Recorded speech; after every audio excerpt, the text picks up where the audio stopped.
Yo, what's up? How's everyone doing? Tuesday night. Tell a friend it's the trades coming to you live on the Profile One channel and on Instagram. If you want to join the combo, if you want to join the chat, you have to go to the YouTube channel, click subscribe, because that's the only way you're going to join the chat. No trolls here, no lurkers here. You're going to join the conversation, or you could just watch. But if you want to have questions for our guests, please subscribe. Yo, we're going to have a really great show. We're going to go start the show in 2 minutes. 2 minutes. This is the trades.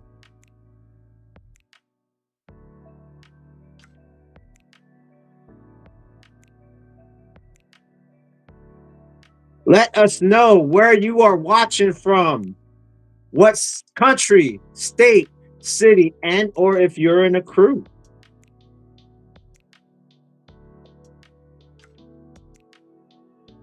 We got Kevin, aka Mr. K, watching. Greetings to you. Gonna start the show in 2 minutes. 2 minutes. We have a great guest that can answer a lot of questions, especially if you're a dancer. Actually, especially if you're a fan of hip hop, funk, soul. I think it would be a good time to like today. We're gonna make connections, yo. All right. And what we're gonna do now is we're gonna start the countdown.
This video has been brought to you by Break Connect. Go to the website and register. Check out what they have to offer at breakconnect.com.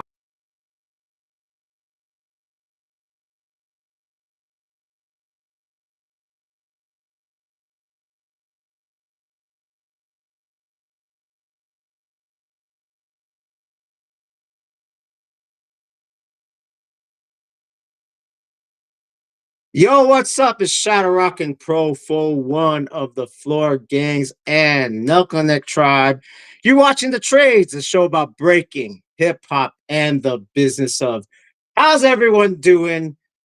I hope everyone's having a great evening, Tuesday evening. I know I have been stressing a little bit right before I started the show. I ate my dinner, came home, saw the internet wasn't working. I was like, "What the heck? What's going on?" I saw my power strip get burned. It was burnt. Thank God there was no fire. But I was like, I need to run and get a power strip. So I ran to the hardware store. Thank God there's a hardware store 2 blocks away. Grabbed a power strip, came back. activated the internet, took a shower, got ready. I was like, thank God, because usually I go on Instagram Live. If you're watching on Instagram Live, please come to the Pro for One channel if you want to join the chat, ask questions for the guest. But I was like, okay, I have a little bit time to promote on Instagram. Did that for 20 minutes and then got everything ready, and we're here now. We're here. So thank God it was on time. Um, and the last time I believe I was on, I had Taboo from the Black Eyed Peas. Really, yo, that was a dope show. Shout out to Taboo. That guy really isn't just like, like, oh, I like breaking, break dancing, Oh yeah, who is your favorite B-boy? Huh? Nah, this guy Taboo was like, yo, when B-boy Remind does this, and when Hong Ten does that, and as a pop, a pop artist to know B-boys by name and know their moves, bro, we need more people like that that doesn't necessarily break, but cares about the breaking scene and the community. Like, we need more artists to support us, right? You know what I'm saying? And not just in breaking, but just all types of dance, you know what I'm saying? So give a big shout out to Taboo from the Black Eyed Peas. And you can check that out here on the Profo One channel. All right, before we get started with the show, I gotta clean a little house. First of all, 89% of you is lurking. You guys are just watching.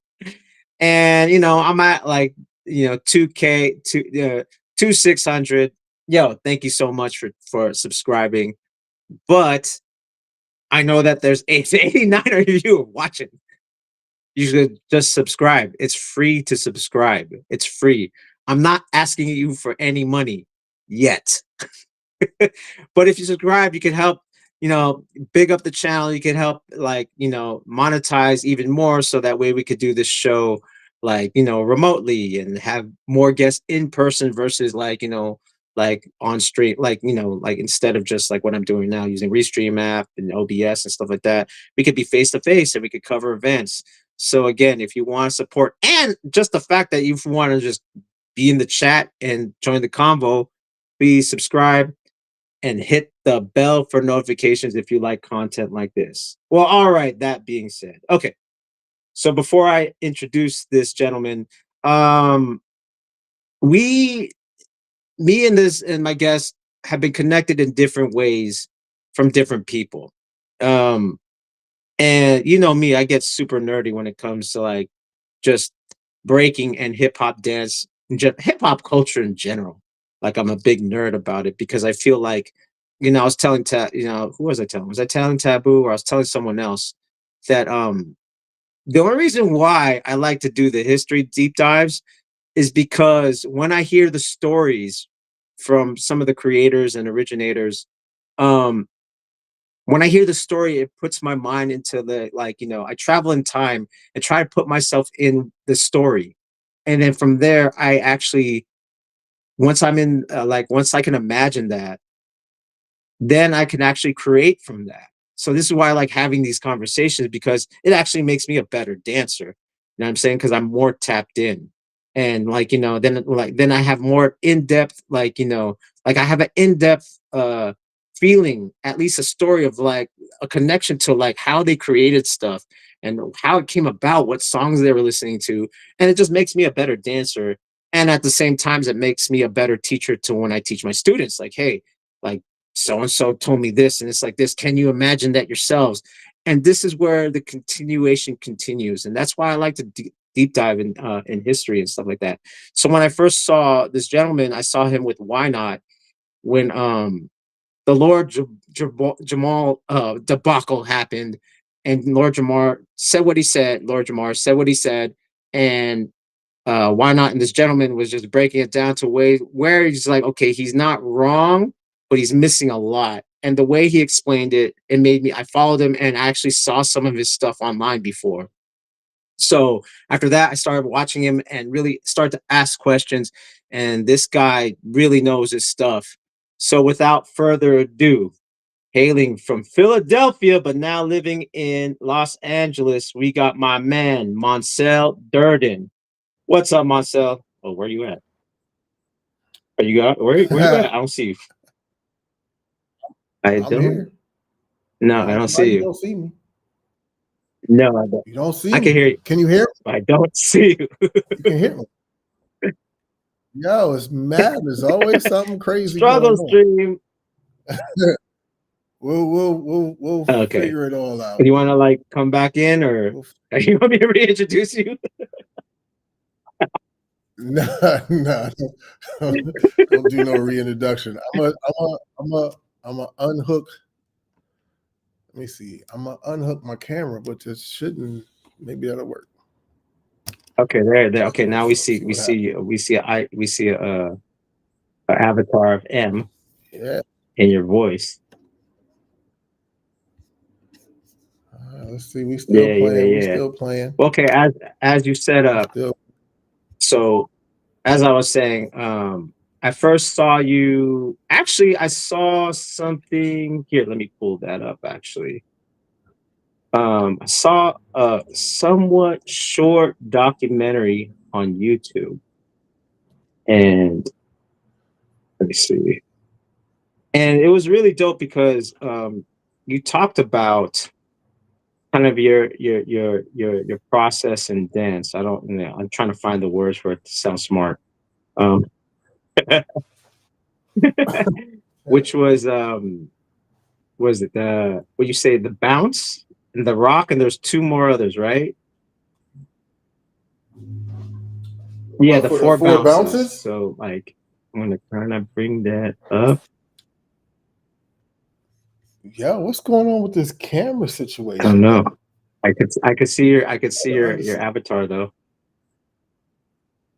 Yeah, which is not. I don't know where that came from. That's not my actual avatar. Sorry for technical So we got this difficulties, ladies computer. and gentlemen. The computer is coming up with its own thing. I'm looking for that doc real quick. But yeah, the four bounces is just something that I came up with from looking at.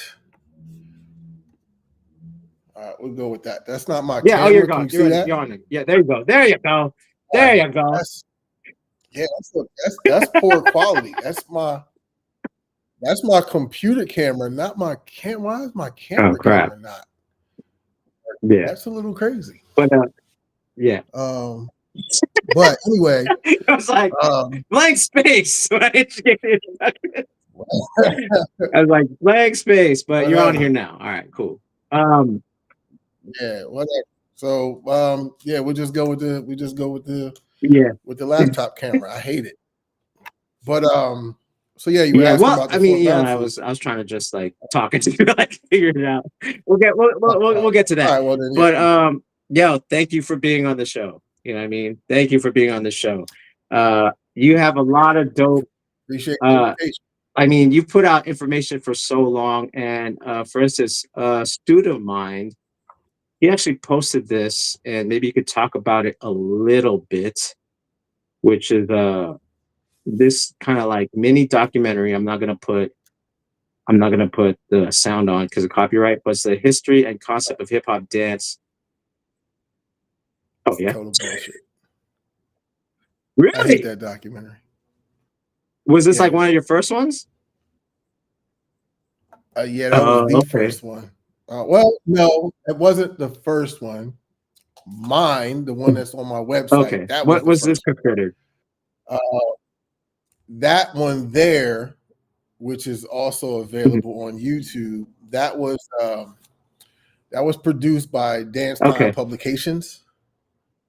And where was I? I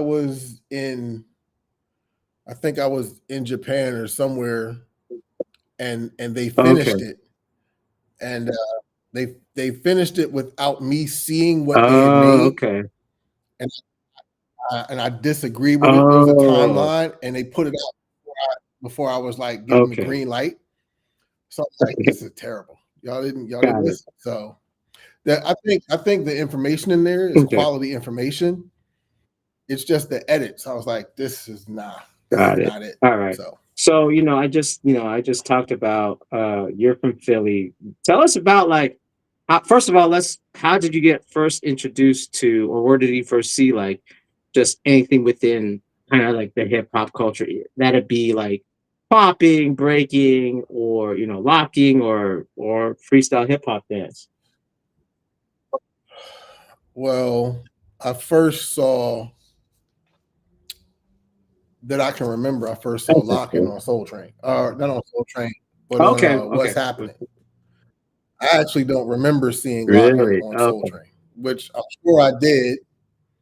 But because it was so many people on the show dancing, I probably Right. didn't pay any attention. But when the Lockers were on Mm, What's Happening yeah. as the Rockets, I paid attention. It was specifically Right. about them Right. per se.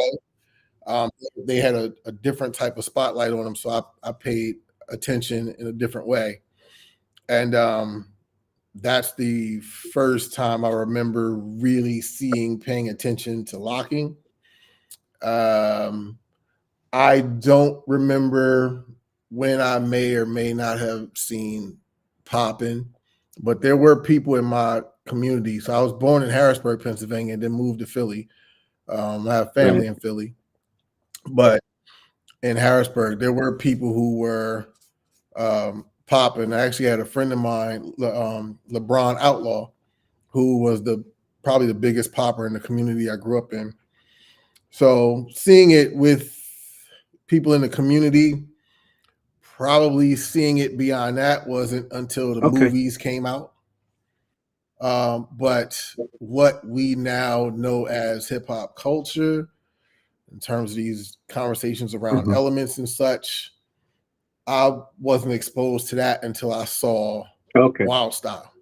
Wild Style and Style Wars would be my introductory into Right. these And expressions.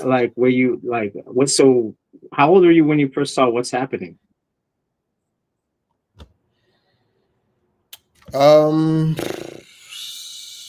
Say, okay. Okay. six, Word. All right. six or Word. And seven, did you somewhere pick like up that. with it right away? Did you try some of the moves, or was it just like, just watching? I played Okay. around with the movement. I wasn't. I didn't really Mhm. take it on until I connected with Stretch. Okay.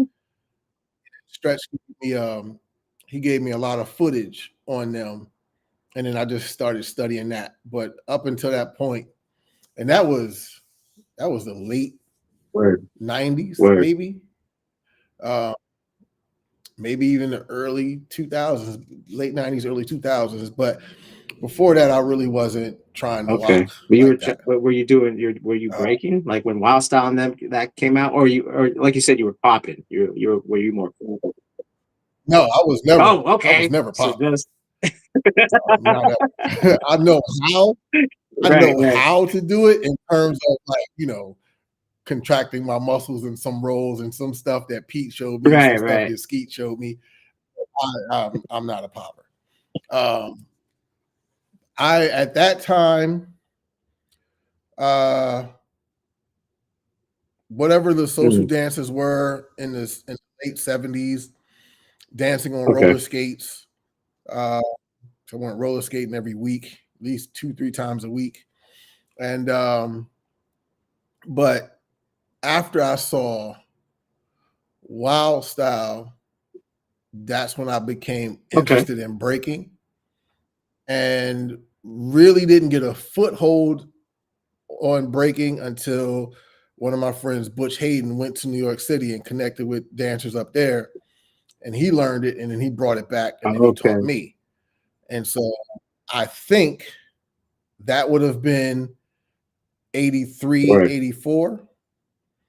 And then I stopped around 85, Makes sense. I 86. think like for everyone, it was like kind of like I talked to Michael Holman, I talked to like Lino, and it was like universally, it seems like for me it was 85. Like I was in fourth grade and they're like, why are you doing that old stuff? Why aren't you doing like the Pac-Man or the Happy Feet? Like the Yeah. Smurf? Like why are you doing like literally like a summer? It was just like, or you're Yeah. skateboarding. Like it was Yeah. like done. I Right.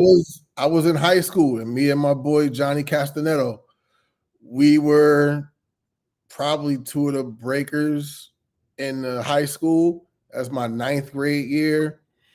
And by 10th grade, I wasn't doing it anymore. And I was already doing graph, and graph Okay. took over my life.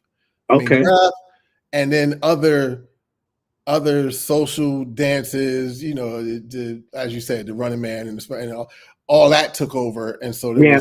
was no more breaking. And Right. I got an injury from breaking, so I had to stop. Oh, okay. Yeah, it was But either I mean, yeah, it yeah. was dance or become paralyzed. So I Oh, took, it's like you want to walk or you want to keep dancing and become paralyzed. I think I'll take walking. So what move was it? Was it a windmill or you're bapping your hip or what? suicides.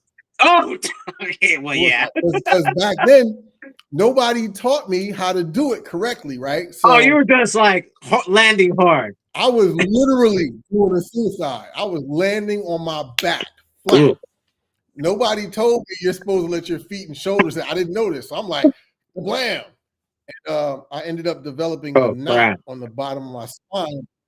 And it had started to grow and it was obstructing. And I would just lose sensation in Oof. my legs. I would just collapse. And the doctor was like, if somebody gives you a sharp enough, he's like, it don't even have to be hard. They hit you right there, the right spot, you will be paralyzed. Stop doing whatever it is you're doing. Oh, crap. So that was it for me. So, okay.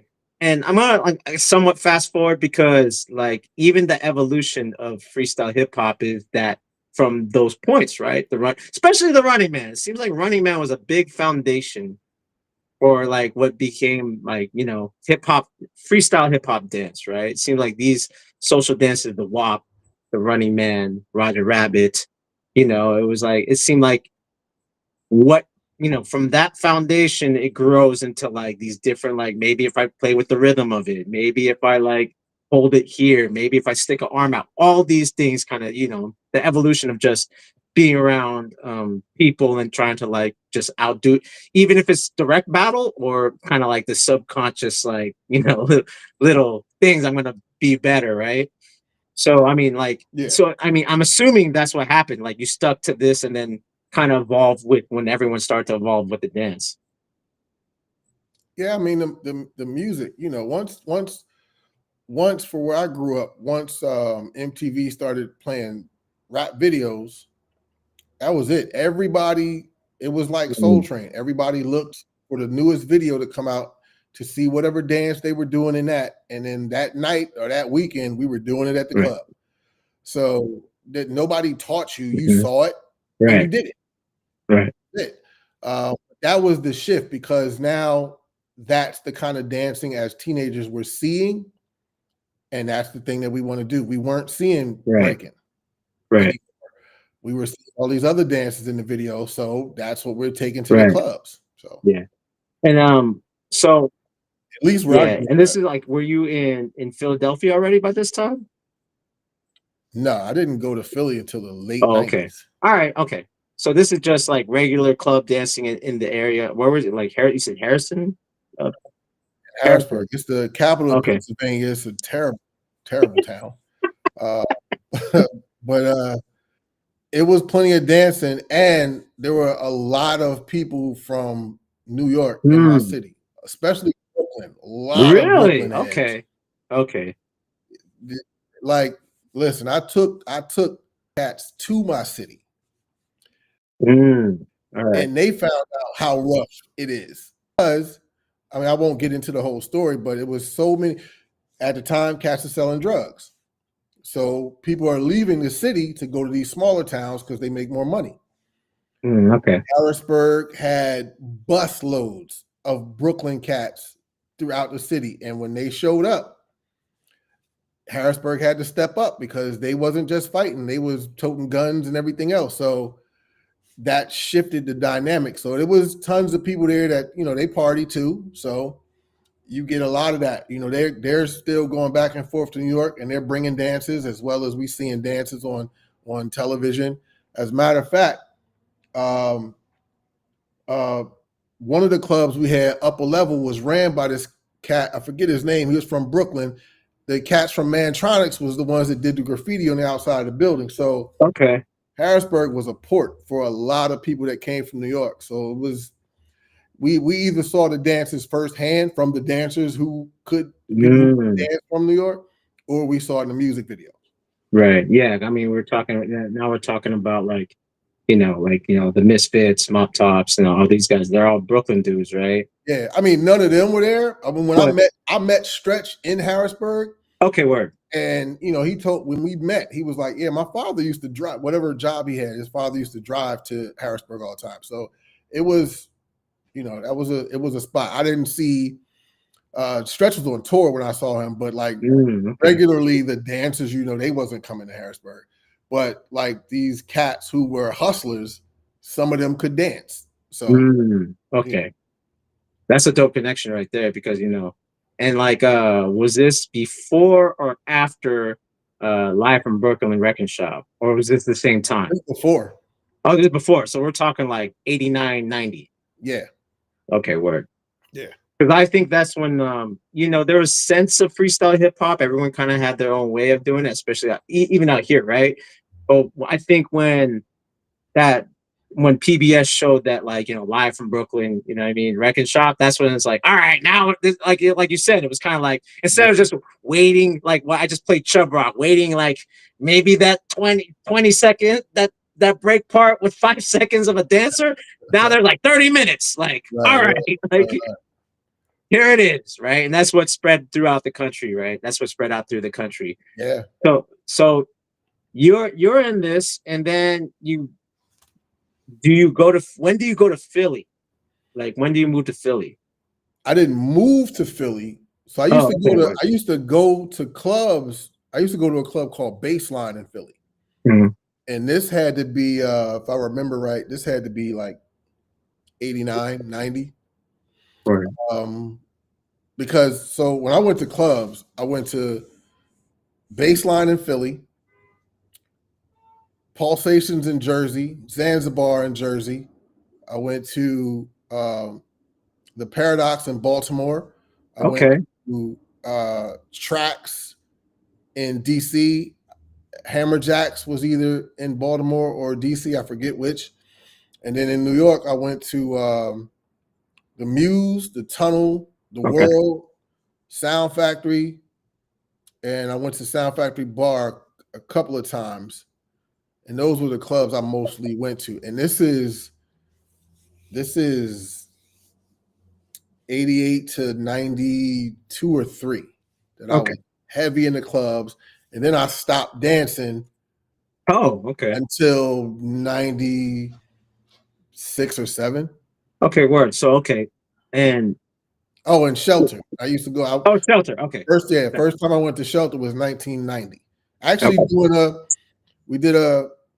is the first time I met Voodoo Ray and Sekou. Word.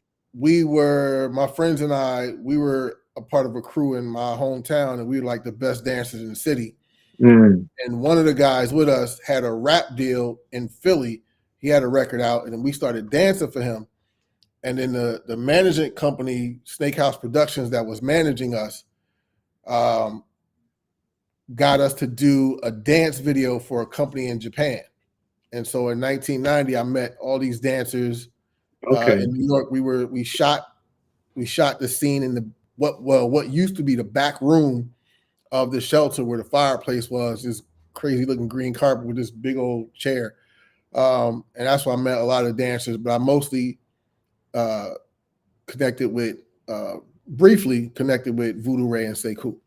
Wow, that's crazy. So so you were because like I just reposted an interview with Visine, right? Xavier, right? And he was talking about that time he went and he was just like, he was like the type of dude he was like, I was into BMX biking at this time and no one cared about it. And I was still breaking. And like, everyone had like the Carhartt vests and the beanies with the ties on it. Yeah. But like I start to break and everyone looked at me crazy. I mean, I don't know if I don't know if that aligns with the timeline with you, because he said that was like 95 for him. That's like 95. I don't know if you're Yeah, still in going to there. club. Like when I met, I don't know if Raph and I met there, but Lancaster, this really small town, about 40 minutes from where I live, brought KRS-One to perform. And I was at the time, I had my own uh, graphic design shop. I did Okay, airbrushing. word. This is when I stopped dancing, and so Okay. I airbrushed KRS-One's face on a shirt and took it down to him, and I was still wearing my Zulu beads because I still had Okay, my word. Zulu beads. And Rav saw that, and we had a connect off of that. But then Okay. I met him again in Philly at some little club I used to go down to, and Breakers were there, and we were there as house music and whatever. So I think that was the really first time I met him. And then at that club in Philly, we realized that either then or later we realized we met each other at Word. that night at that club in Lancaster. Because it's funny because like he was like, because when just a quick story is like, so when the pandemic first happened, I was stuck at his house. Okay. In Philly, because he was working on the show, right? Right. So like my interview was also like I couldn't leave Philly for 2 weeks. Oh damn. So I was just at his house. It was me and Stuntman. We were just at his house chilling. So we were just hanging out. It was cool, right? But it's funny because he was just like, I looked crazy back then. And then all of a sudden, when Rocksteady was on the grind, it changed everything and everyone started breaking again. And he was like, oh, I'm ahead of everyone. I could still do all these moves while everyone stopped. I was still kind of like doing that BMX. Yeah. And I just thought that was funny that he was just like, yeah, they all did more freestyle hip hop dance, and I look like a clown. And then all of a sudden, Rocksteady goes on the grind. Then I'm cool again. Like now I can wear my Pumas again, and Right. this and that, right? And I want to segue that into like Rennie Harris. You know what I'm saying? Because you guys were all part of. So tell us a little bit about that. Tell us a little bit about the Rennie, the project Well, you guys did. I met Cricket because, like I said, I used to go to Philly all the time, and I met Cricket. He was working on South Street in this clothing shop called Infernos, and I did graph, and I saw him. He was drawing, and then we connected off of that, and we started chopping it up, and somehow the conversation got to dance, and we realized we hung out at the same places, knew some of the same people.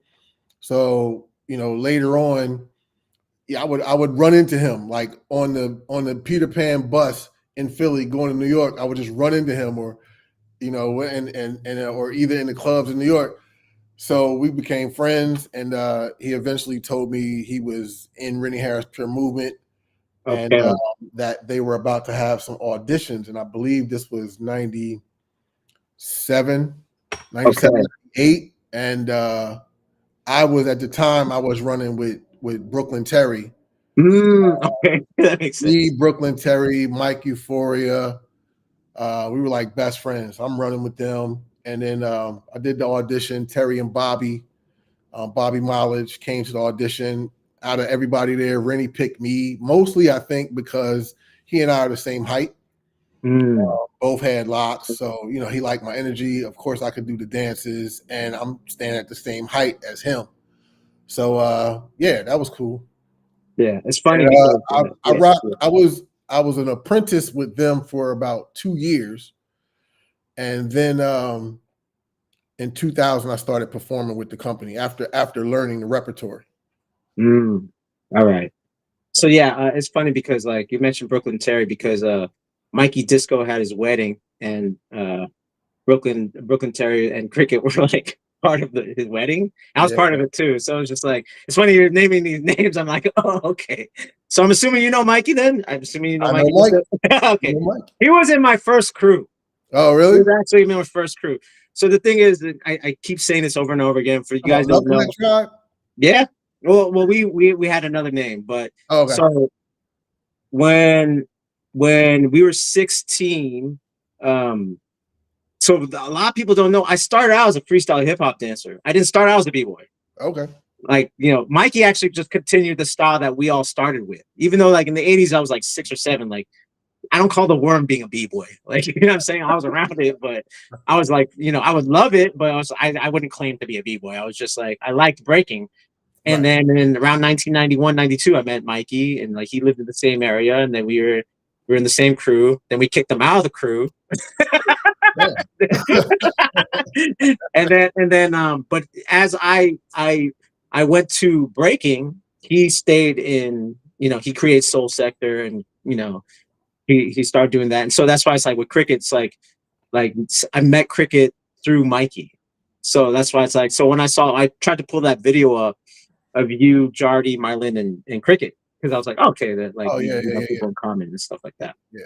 So that's why I want to kind of get into, like, as we're about to, I just want to give a background, because when you go live, you're not really talking about this type of stuff. Like, I don't really know your history. I just know that you have a lot of knowledge. So I kind of want to touch upon your history just to show, like, because a lot of people are like, who is this guy? Like, he teaches that, he's a professor.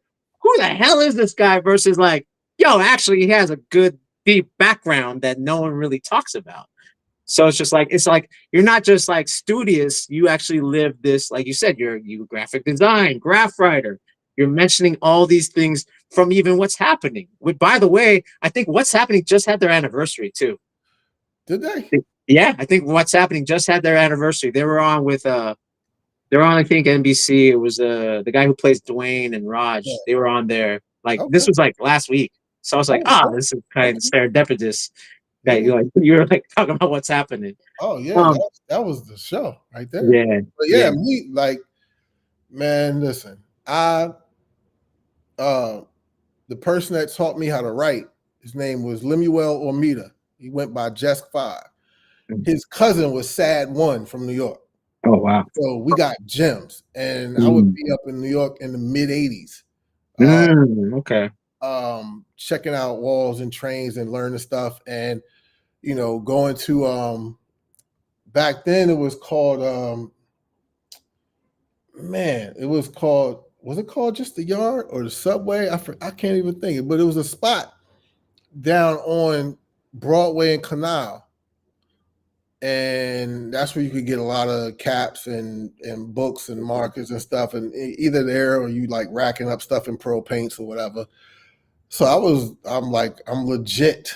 Like, I'm low key with mine. I've never had to be like, I've never needed or wanted to be the best, to be in the center of attention. I never needed to be the best one in the circle. I didn't need none of that. Like, none of that stuff. It's my personality, but none of that stuff ever defined me. For a lot of people, and I'm not saying it's a bad thing, but for a lot of people, that was the thing. I have to be the best. Everybody's got to know me. Nobody has to know me. I do what I do because I love to do it, not to outdo you. I do have a competitive nature, as we all do at times, but the energy behind that, as it related itself to like graph or, whatever, I never really had that. And even in Harrisburg, me and Lim, we hit freight trains like almost every night. My house was 2 blocks from the Yard, and I could see it, and I would sneak out the window in the middle of the night and go. We would kill the city.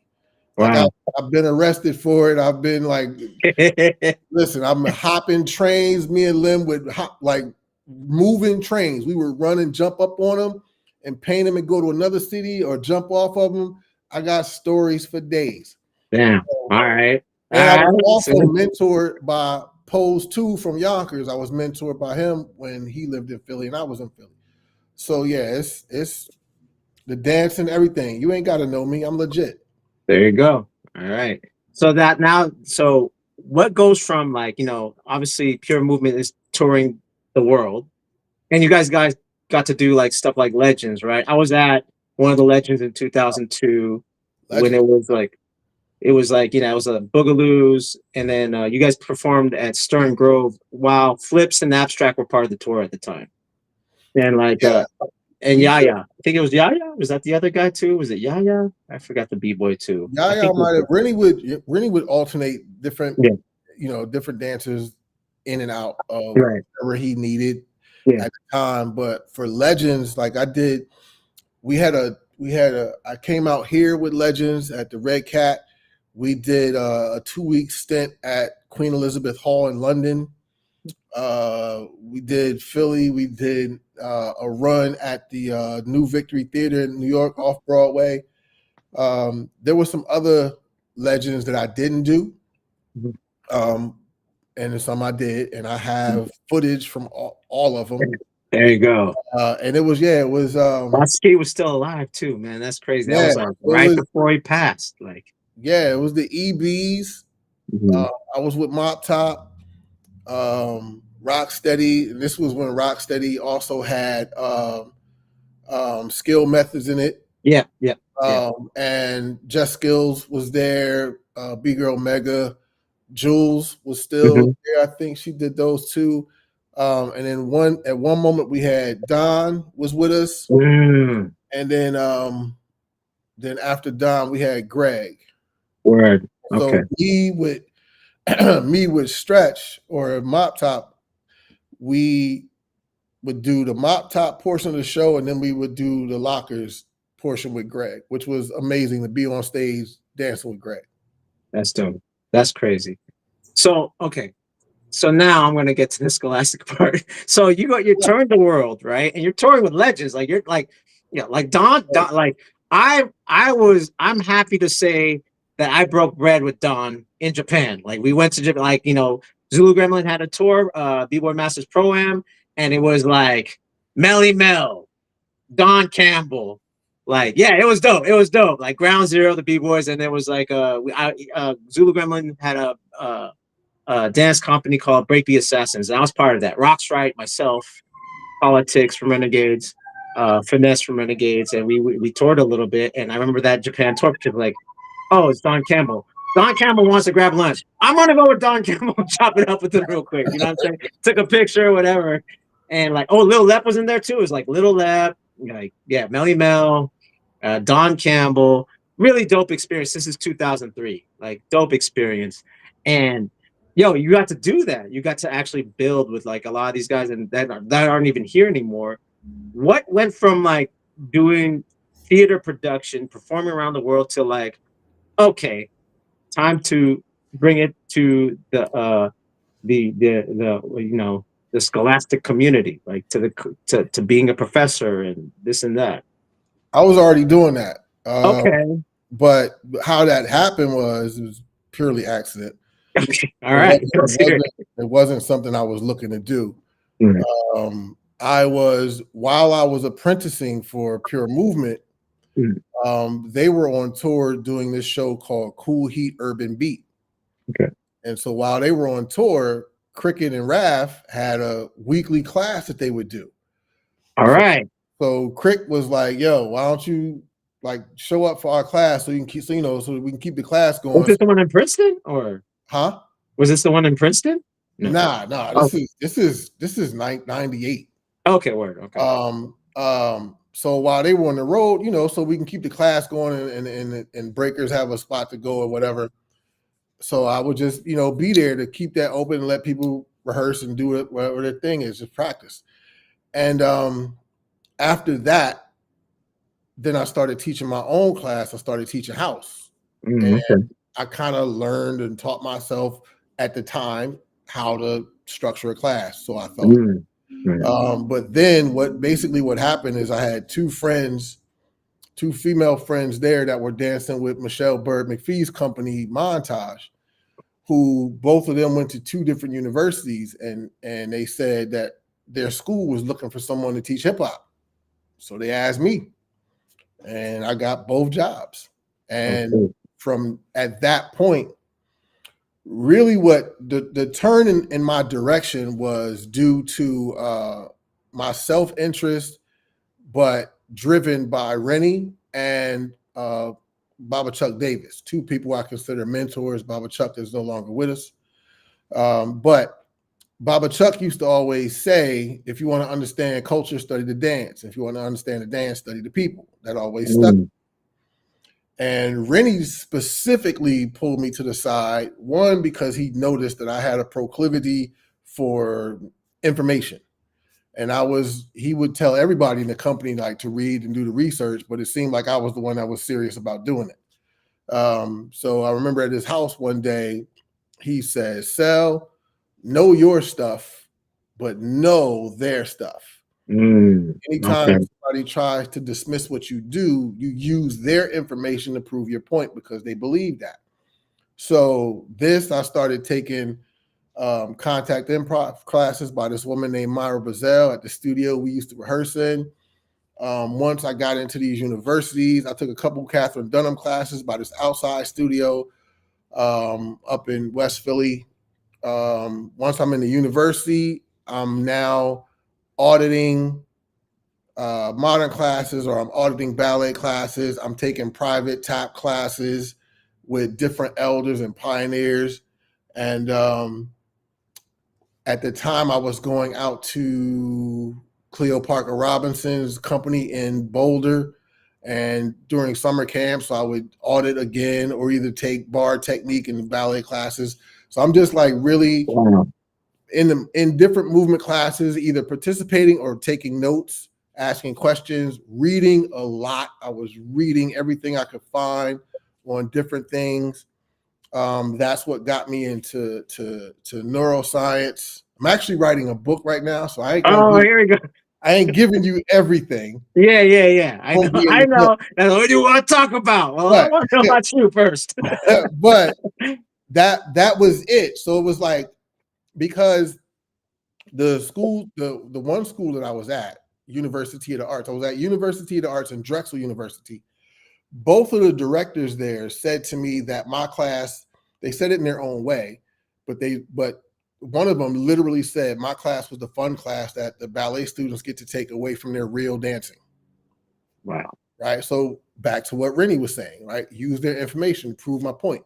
And it's good when you're in that situation to use the language that people understand to get them to understand what if you're just using your language, they don't get it. So you got to come at it in a way that they can understand it. Yeah. That was really helpful. And the other school was a private institution. I think at the time it was like $60,000 or $70,000 to go there, or whatever it was. And so my thinking was, I can't go into this university with, playground structure. Right. I need to come in here, like, y'all are paying a lot of money to go to this school. I need to come in here with something that quantifies why I'm here and why y'all are paying this much money to take my classes. So I really dug in deep. I learned how to structure my classes. I was listening to the language. I was seeing how the relationships between the dances. This is where the start of discovering the four bounces comes in, because I'm really re-engaging myself with dances that I had been learning my entire life. And now I'm studying on my own. I'm studying anthropology. I'm studying neuropsychology, ethnomusicology, sociology.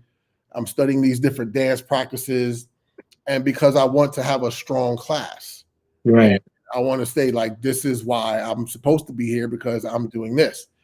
And yeah, I just got deep into it. I used to go to different, there was a chord conference. I forget that it's an acronym, but I forget it was about music. And I would go to these different conferences they would have. I would go to different dance conferences, and I would meet a lot of different scholars. And I was just deep in my thing. As a matter of fact, the reason I got the job at Drexel is because at the time I was reading. Yes, I was waiting for this. I was waiting for you to go to your library. That's what I was waiting for. I was like, come on, pull out some books. I was reading this book right here. This is Rennie on the cover. Right. This is digging the Africanist presence in American performance.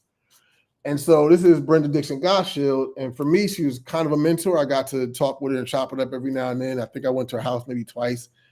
And when I went to this interview for the director at Drexel, and I went to hand her my resume, which was total bullshit, half bullshit.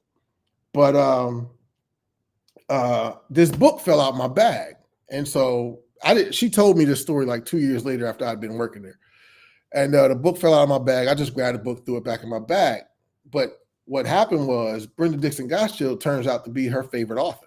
Oh, shoot. Okay. So when the book just haphazardly falls out my bag, she said to herself, if he's reading that, he's serious. because this is serious work. Like Brenda does serious work. And so she was like, I hired you on the spot just because you were. And it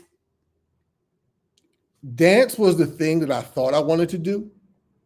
And so I'm on that track, but I was only on that track so that I could be in the right position to see the thing that I really liked, which was teaching.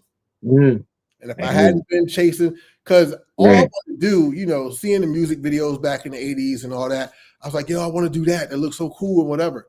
And it wasn't until I saw it with Mop Top, because Scuba, Kane had his dancers, and Light had her dancers, and this one had their dancers. But Mop Top didn't dance for anybody. They danced for everybody. Right. I would see them in multiple videos. So I saw them most. And I was like, you can be in TV doing the stuff we do in clubs. I want to do that. But once I got it, I did some smaller gigs. And because we were in Harrisburg, when they would bring comedians or rappers, we would open up. I opened up for Sweet Tea and Kwame and MC. Word. We opened up for cats. So I befriended a lot of these cats. And we would, when NWA was on their 89 tour, we hung out in Baltimore and in Philly. As a matter of fact, in Philly, we performed on that stage for that tour. And then in Baltimore, we were just hanging out because we got cool with A Sharp, who was with Kwame. And, just befriending cats. But I thought I wanted to do it. So I'm doing that. I'm doing Rennie. And I'm like, this don't feel like I thought it would feel. It ain't doing it for me. I don't care. I'd rather be in a club. And so the thing that I loved, I realized, was teaching. I also realized in my 40s that I don't love dance like that. I love music. Okay. And dance was just something for me to do. Right. While I was listening to the music I love, because it's strictly the music for me. I could care less about battling and winning, nothing. It's only if the music is terrible, I'm not dancing. Battle or not, I don't care. I'm good with just sitting listening to the music. And now in my youth, it was the dance. But as I got older, I was like, it ain't really the dance. It's the music. The dance don't drive me. The music drives me. But anyway, I'm sorry. I'm taking over. No. This is important because now I can see why you wanted to get to, you went on Instagram Live a few days ago and you talk about, look at this about neuroscience and the connection to what your brain does when it hears music and how your body reacts to it. To me, I was like, dope. For me, I was like, cool. You know what I mean? And I like the fact that you're talking about music, because I've been actually talking about that on my lives recently on Instagram, not here on YouTube. Is more about right now, we're just talking now, is that in breaking, in the modern age, most kids, and I would say even as young as 10, 11, 12, it's like radio, it's like the radio, whatever's popular, I want to dance to that. Right. But it's not they're creating from the music. They're creating from reacting to battles. This guy did this move, so I'm gonna come up with something that will counter that move. But it's not really I was on Instagram Live before I went here, and I was like, it's not like Don Campbell, who stumbled onto the funky chicken and then inadvertently created locking. Right? And just to be clear, it wasn't the funky chicken. It wasn't. Okay. What dance was it? What dance? Robot shuffle. It was a robot shuffle. And you can't even get into the position of a lock from the funky chicken. It makes absolutely no sense. All right, word. Okay. See, I'm learning something. Yeah. But see, something like that was created on the spot. I don't think he went to the garage or his living room to practice that. It just kind of happened, right? That's the story I heard. And this is what I'm saying, right now, and I'm going to pull this clip up, and we could, this from your YouTube, just to kind of react to it, because you say a lot of dope stuff to Mylin and Darty. So let's react to this a little bit. I said some bullshit to them too. I intentionally said some craziness just to see what kind of reaction would happen. Is it playing? Can you hear it? Is it? I can't hear it. Oh, it's not happening. What the heck's going on? Really, there is no such thing That was There as you good. go. it's R&B. Oh, here it is. We all know R&B means rhythm and blues. Yes. What most people don't know is it actually meant which side of the record. So in the 40s, the fast side of the record was the rhythm side. The slower side of the record was the blues side. It ain't nobody's business if I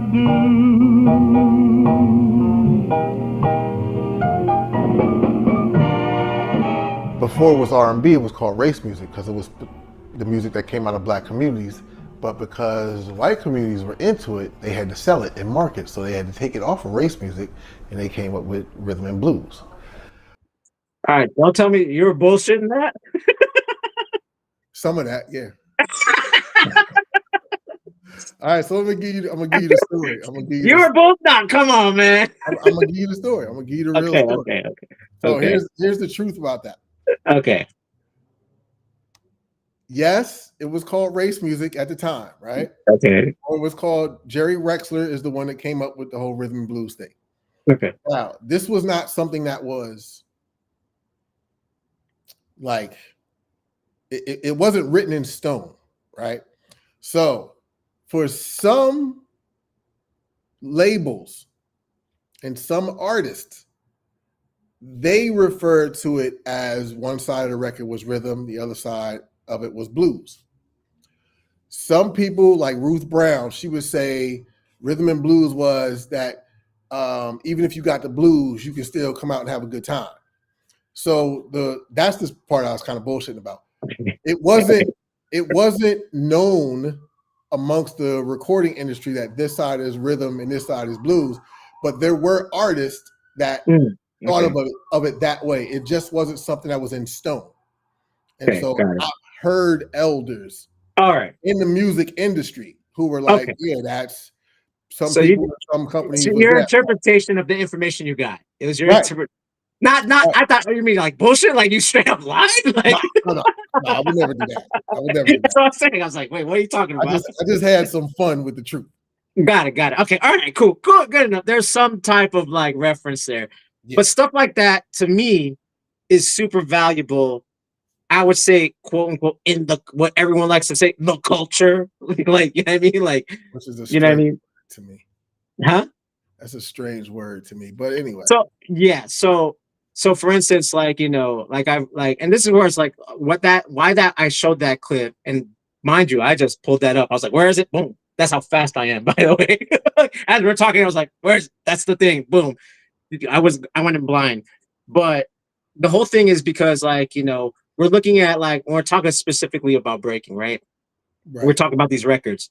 We're talking about like just like from gospel to soul to funk to this mixture of jazz from this this drum break to hip hop, right?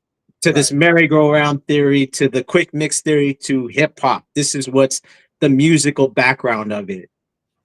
Like when I hear that, I want to do my research. I want to learn more about gospel. I want to learn more about soul.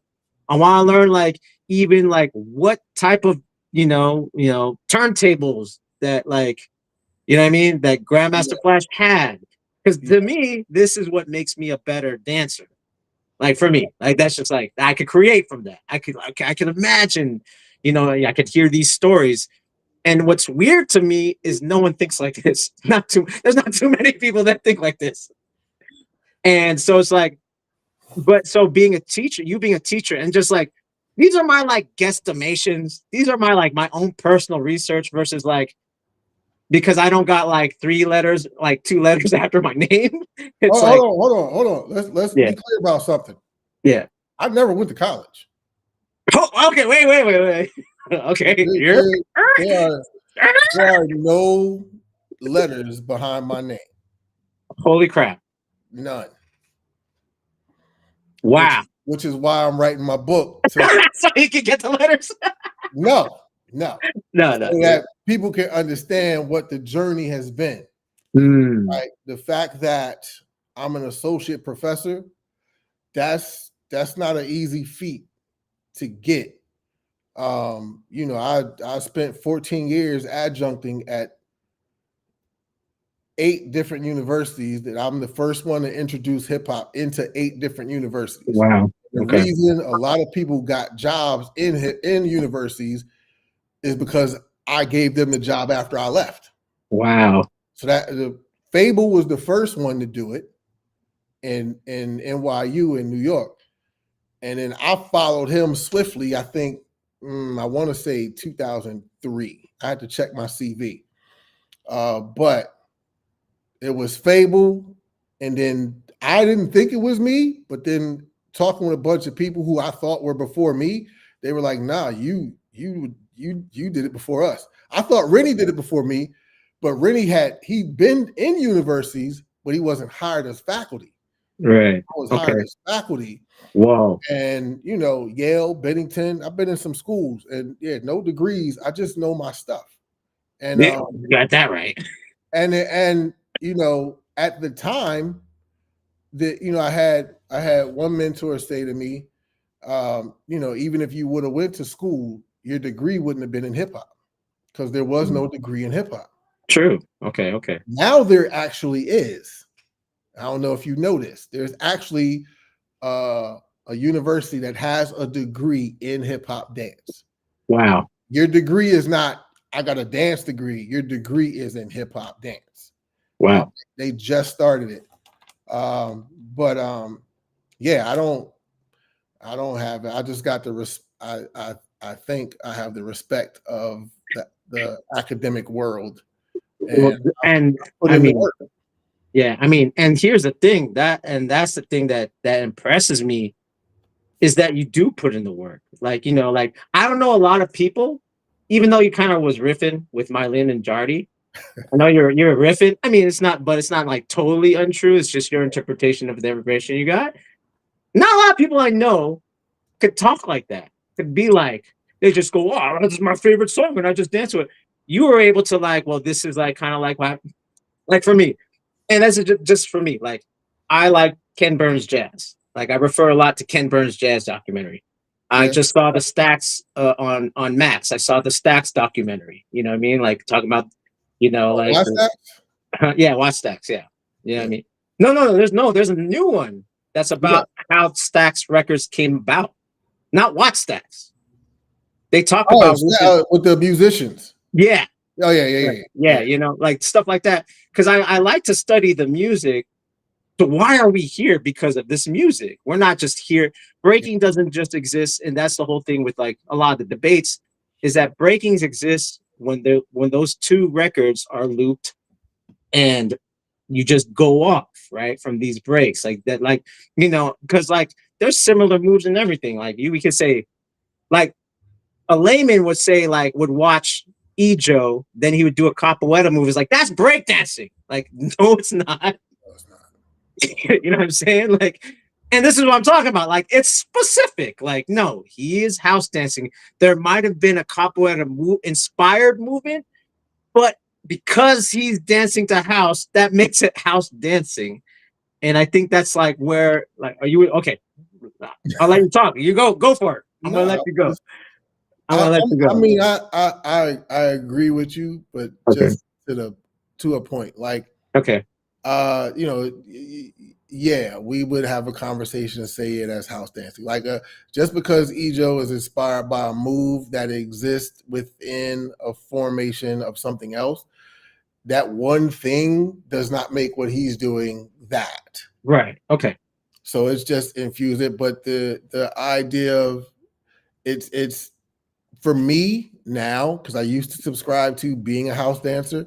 Okay. I'm not a house dancer. I'm just dancing to house music. Okay. And the formation of what is now identified as house in its specificity, I disagree with.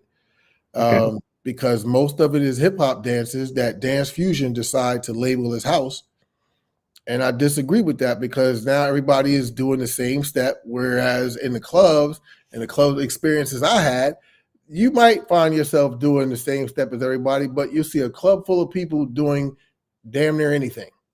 whatever Right. feels good to them. The best example I can give is the documentary Check Your Body at the Door. They are not rallied around everybody doing a set of formulaic steps. They are moving their bodies how they want to, inspired by whatever, and they're doing it to house music. Chicago will tell you quick, there are no steps in house. Elders in New York will tell you that there are no steps in house. But the hip hop generation who appropriated and codified what was already happening Okay. to bringing their narrative into a space and then defining that space by what they were already doing, I disagree with that. Word. I'm not saying you shouldn't do it or shouldn't learn it, Right. but I'm like, yeah, no, that's the problem. That's why everybody look the same, because y'all been taught that you're supposed to do these steps that you don't have to do if you don't want to do them. Right. Okay. Cool. Fair enough, man. I like that. Now we're gonna get to this. What about breaking? Here we go. What about breaking? What's foundation? What's not foundation? Let's talk. Especially like I'm sure a lot of people is like, he can't tell me nothing. He doesn't even do a 6-step. Like, Oh, I can do a 6-step. oh, there you go. All right. Like, stop front and ask why not if I can do a 6-step. So okay, so Why not now, let me do one on stage? right. So okay, let's talk about that real quick. Like even the moniker, and this is kind of the discussion, right? Because I talked to Freeze the other day, and I was like, in 1979, did you call it B-boy? He's like, no, we called it. You're gonna break, or you're going off, but we didn't call ourselves B. Well, I didn't call myself B-boy. You know, he called it. You know, he was like in Manhattan, they call it rock. Like, oh, I'm gonna rock you for your shirt, right? So, you know, the term B-boy is like so like it's just like hip hop. What okay, like everyone's hip hop is this. And then you ask another person, hip hop is this. So I'm curious on like where you stand on kind of the codification, right? Of like what is a b-boy? What if that's not b-boy? What is, you know? Like I want to ask your opinion on it. My opinions vary. I have more questions than I have answers. Perfect, cool, sound good to me. I find everything curious. Okay. And I think the conversations around a lot of things are good conversations because they are plentiful. Mm-hmm. But you know, what is a b-boy? I think Cologne went live or was going to go live or something about what is a b-boy, but something happened. It didn't happen or whatever. But it's interesting because again, I think if you ask different people what a b-boy is, you're going to get different responses. 100. You know, for Jam Master Jay. Yeah. Okay. Here we go. Yeah. A b-boy was you stand in a b-boy stance. You don't dance in a b-boy stance. You stand in a b-boy stance. So this speaks to aesthetics and positionality of the body. The aesthetics is this type of dress, and not everybody that dressed like that wore the hard leg gangster thug, whatever words you want to use. That not everybody was a dancer. So there's an aesthetic quality to it. You know, if you look at the Ken Swift Muggsy look, that's an aesthetic that's b-boy. If you look at, the drawings of, Lee jeans and the big sneakers, like there's an idea, there's a concept of what makes a b-boy. For the actual dancers, they'd be like, well, doing these things, that's b-boy. For those who didn't dance, that grew up in that same era, they would be like, well, the style of dress. The style of dress may have been influenced by dancers. There are other influences that connect to that aesthetic. But I think you'll get different answers. So I'm not the one to put a definitive, this is what a b-boy is. It's going to be whatever that person decides to define it for themselves. Whether everyone is in agreement or not, which is the beauty of hip hop, that is something where you get to create the label and the identity for yourself, regardless of what anybody else thinks, even within the subculture itself. So I don't have an answer other than looking at the layers and the ways in which people of that earlier generation and even later would define it. Right. And so you have to consider, I think you have to consider these different ways that people subscribe to what a B-boy or B-girl And is. yeah, and that's going to be a little bit complicated because everyone comes into it. At a Like if different you're stage. coming in 1999, Right. like you're like, what's Beat Street? B-boy might be, you coming into it late in the game, it might be skinny jeans and this. Yeah, And I'm like, yeah, listen, so exactly. we can, if some cats like, I would hear Wiggles used to say all the time, if you can't do graph and do this and do this and do this, then you ain't really a representative. But and this is not, I'm not coming for Wiggs, that's my dude. But it's just like, that was the era when everybody did everything. I could never rap, but Right. I could dance, I could draw, I couldn't DJ, I knew records, but some people in that early days were literal writers, not graph writers, but they wrote. So their way of participating, if you will, was to write about it. Other people were photographers. They took pictures of stuff. Whatever involvement you say, Martha Cooper has with hip hop, she documented it. Sally Baines wrote the first article on it in 81. So there were different ways. Some people became DJs, and them DJs, they couldn't dance, they couldn't do graph, right? So some people could do all of it. So your way of representing your love for the thing is yours, and it doesn't mean you have to do this or that, and you may not be in agreement with someone who came in the same era as you or came later.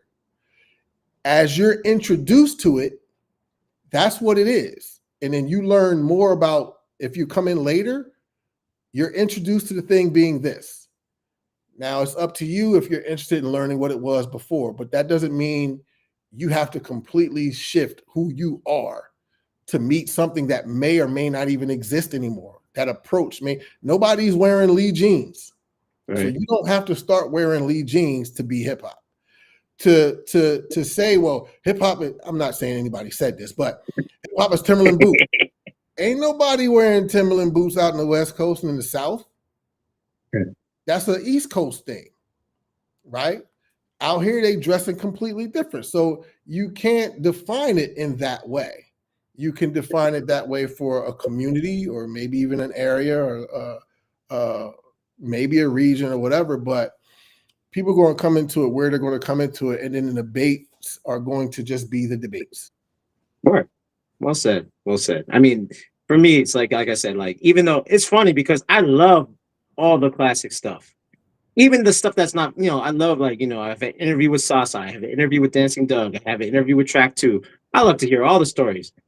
But I definitely don't break, like, like, if anything, who inspires me is someone like Frosty Freeze and Wayne Bliss. Those are the guys that inspire me. It's not really so much like, like the TBB style. I'm not inspired by that. But even though I don't look, and honestly, I don't look like any of them. And that's the point. Like, I don't look like any of them. Like, I'm inspired by like Storm and Kareem Baruch and Toronto guys. And like, as far as movements, you know what I'm saying? Yeah.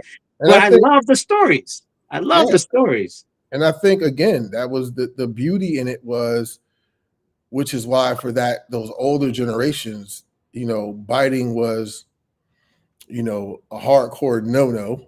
Right. Was because you were self-identifying. And in an era or area and time where you felt disenfranchised from the rest of society, you had something that you could claim and label. Right. So I'm king of the 3 lines, or I'm king this, or I'm master that, or that was like, this is who you see yourself to be. Even if that's not who you are, now you get to put on the superhero suit. Yeah. And say, this is who I am, and this move defines me, and this is what separates me. Yeah. And we lose a little bit of that when it becomes everybody has to do this move. But then we also gain something that becomes a fundamental as well, which helps to elevate it. Yeah. So then we're now forced to work harder at finding our individuality and what has become a standard. Right. in a movement. Now, how do we do that movement in our own way?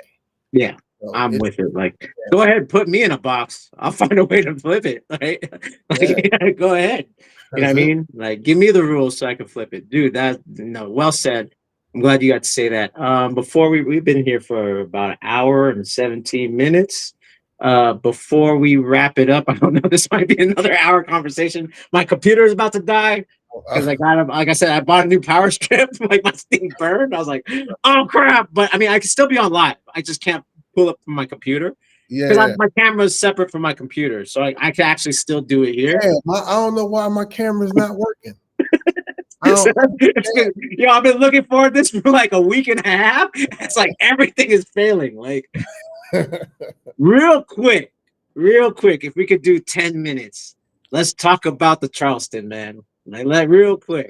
I just had something that I was like, my stuff is charged up. I got time. Well, like, yeah, I hope. Well, the only reason why, like I said, I could still do the show. It's just if my computer die, I can't YouTube. But I could still talk. That was when you said that because and this is just in theory. I remember this was 2011.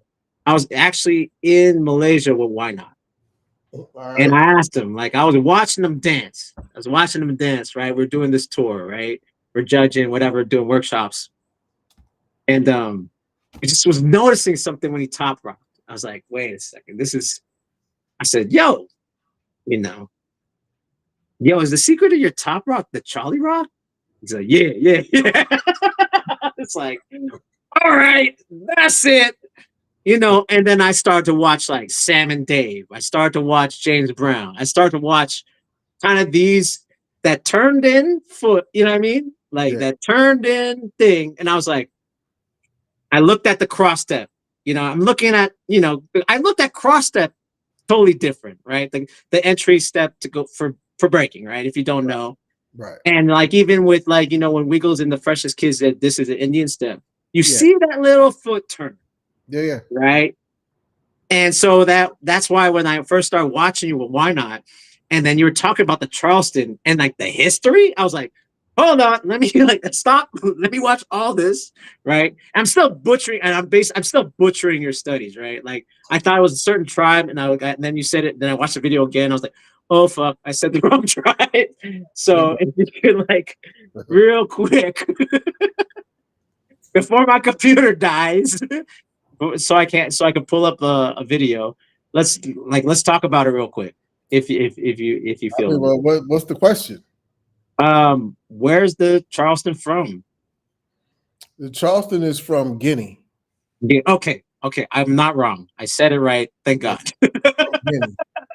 It's I mean, there are a number of dances throughout West Africa that have similar movements that could be related to the Charleston. Mm-hmm. The reason, and my dear friend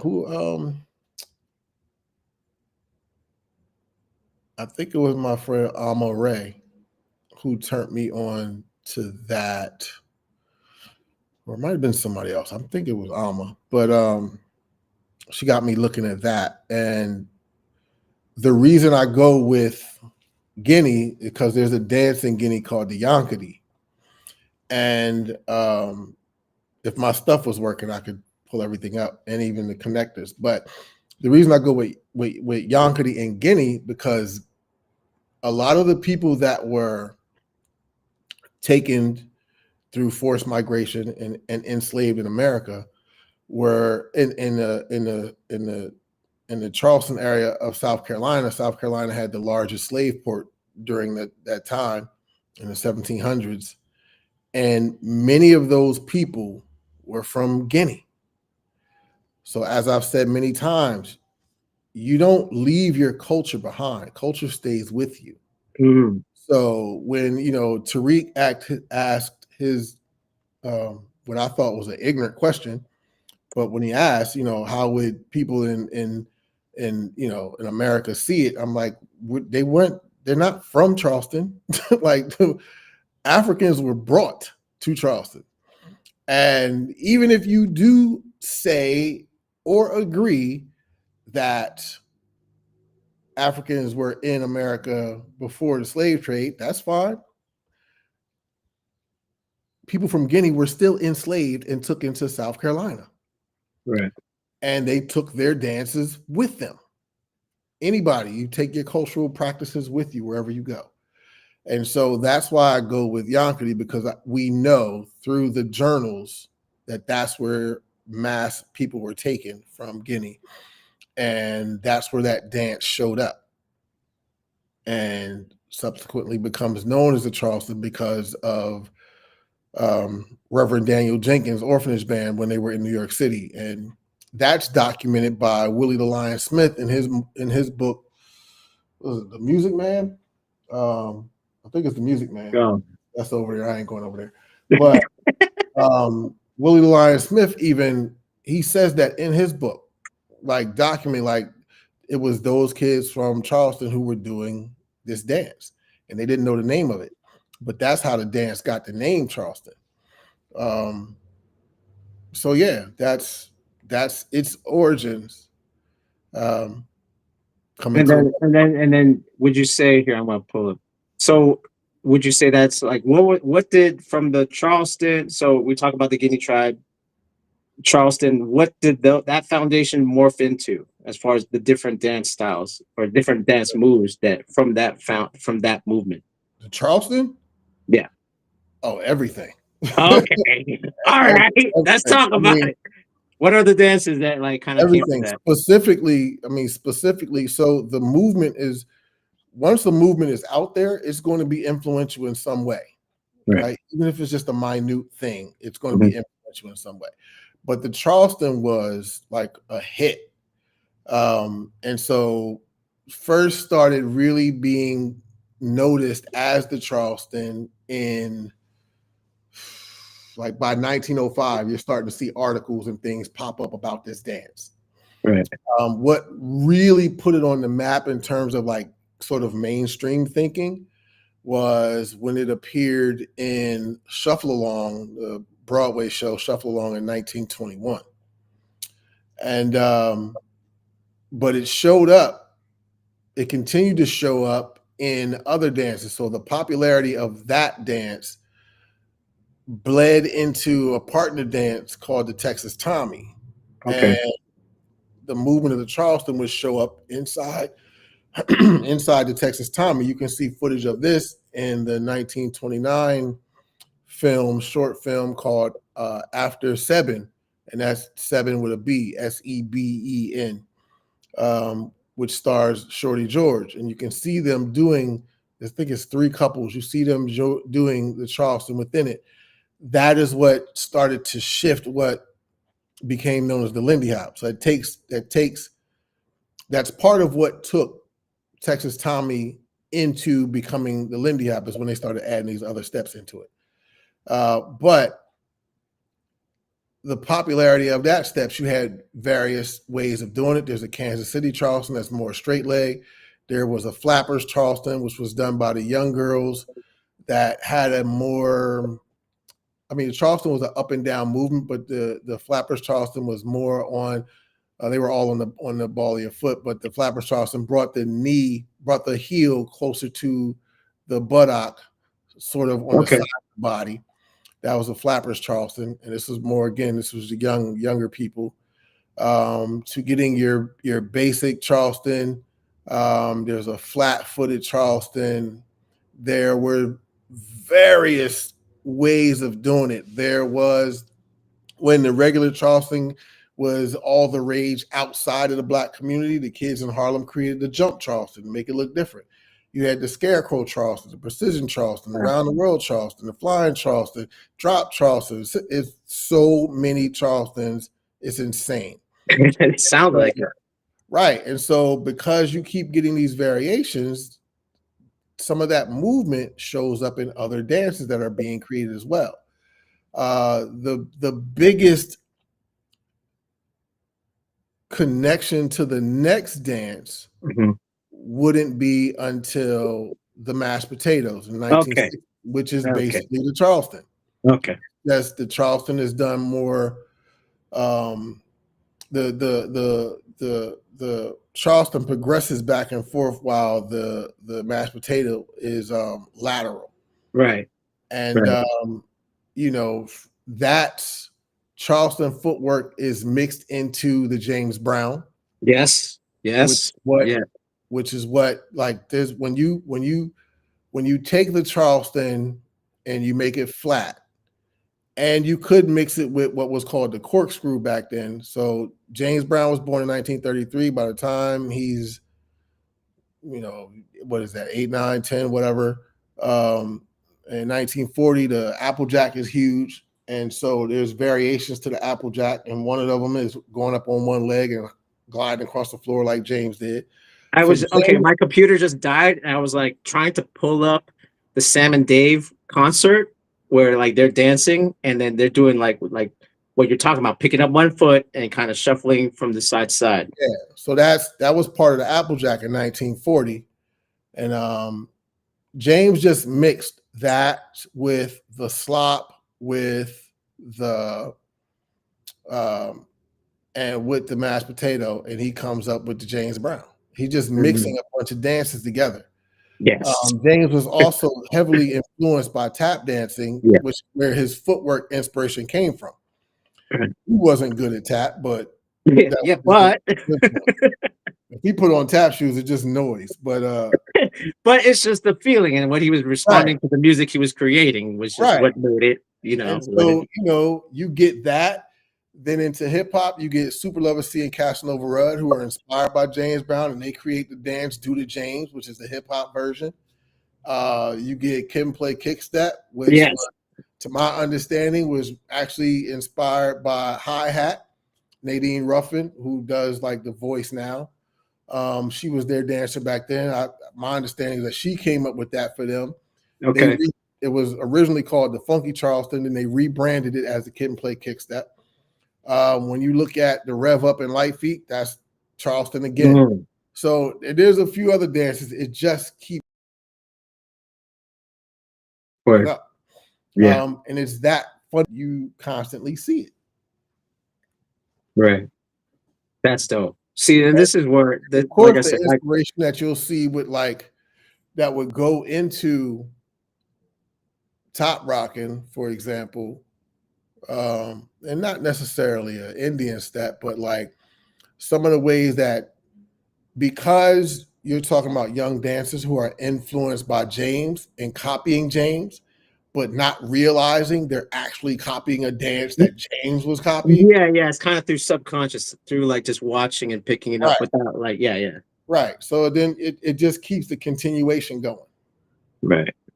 Even like when you watch Michael Jackson, who's inspired by James Brown, and like he's kind of doing a Charleston, but instead of like his feet crossed, he's going out and kind of like moving out, with that little boom, boom, boom.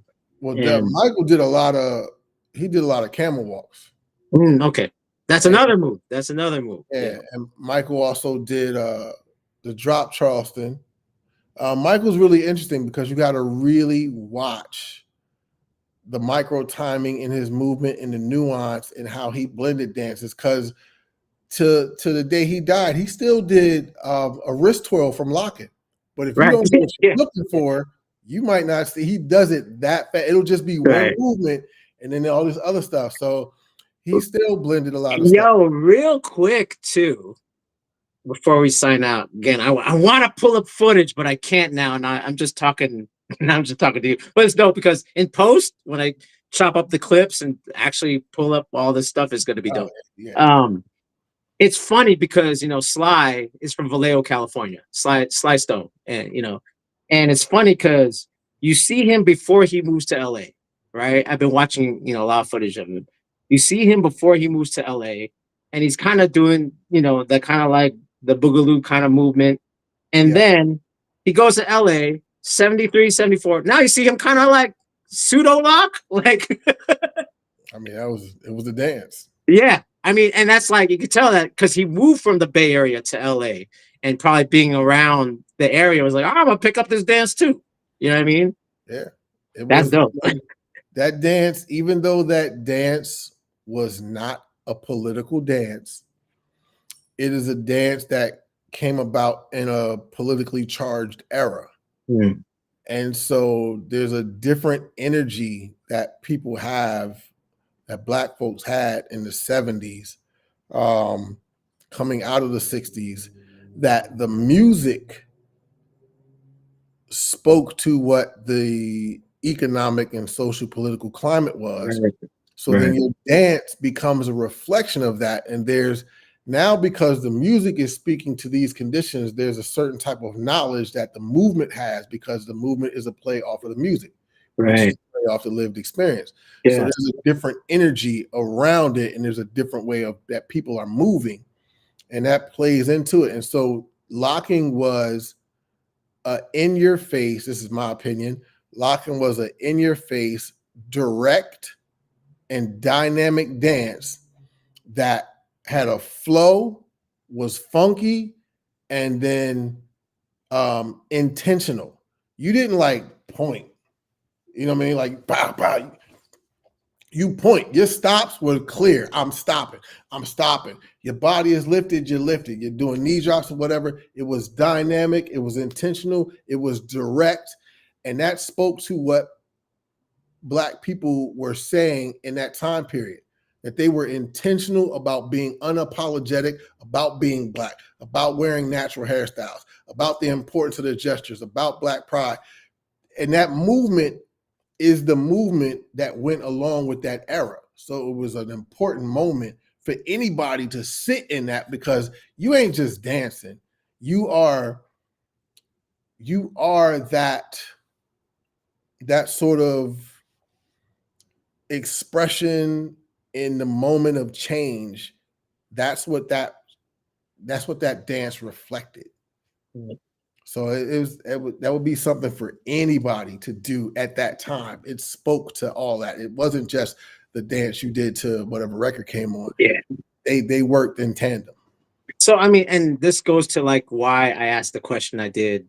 I forgot even why I asked the question. Oh, it was you're with Dr. Derek, and I was like, well, how come at the same time there's similar songs, but then breaking exists here in New York?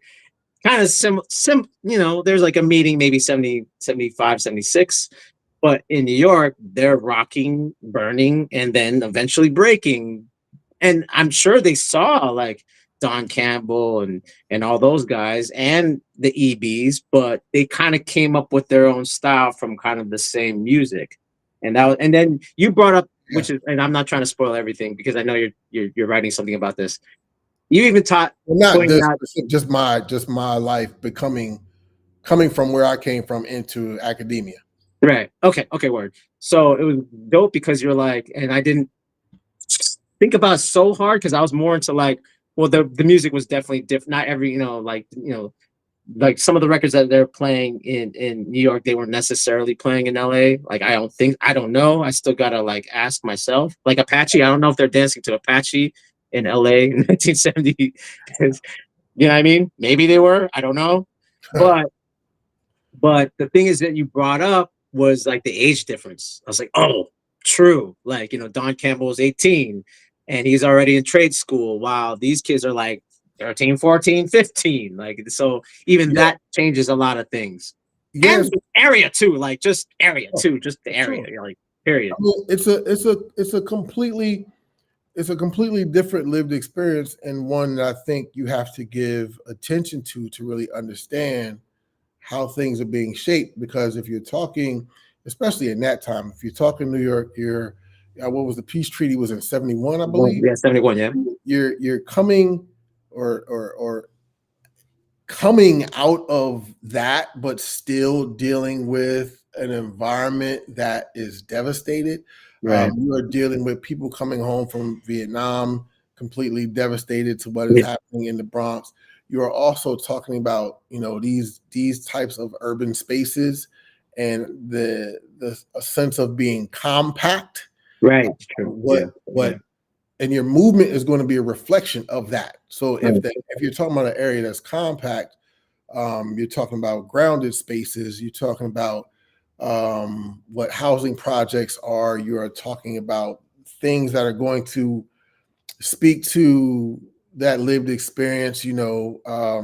It's we're under survival mode. We're under quick twitch muscles, dealing with how to get out of situations. Now we're talking. Which is going to relate to quick footwork, right? Which is going, so all of these things are like showing up because of what's going on. Economic situations is going to play a role in the types of environments you are having these parties at, whether you're on a corner, whether you're in a burnt out building, whether you're in a basement, like wherever it is, you're thinking about all this. You're thinking about weather, climate, you're thinking about police surveillance. All these things sort of start to play into what the movement becomes, because now the gestural practices that have nothing to do with dance, but coming to play because of your lived experience, those things start to become or possibly become staples in the environment itself. Not to mention you're already influenced by gang culture. Right.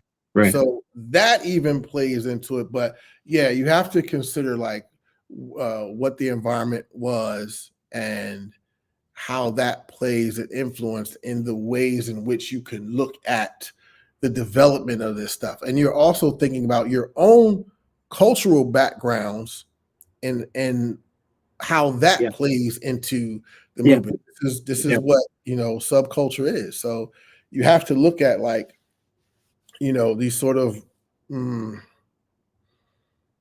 merging styles. There's Yes, I got to pull out a book. I pulled this out just because I knew I was going to be talking to you, and just in case we got into this.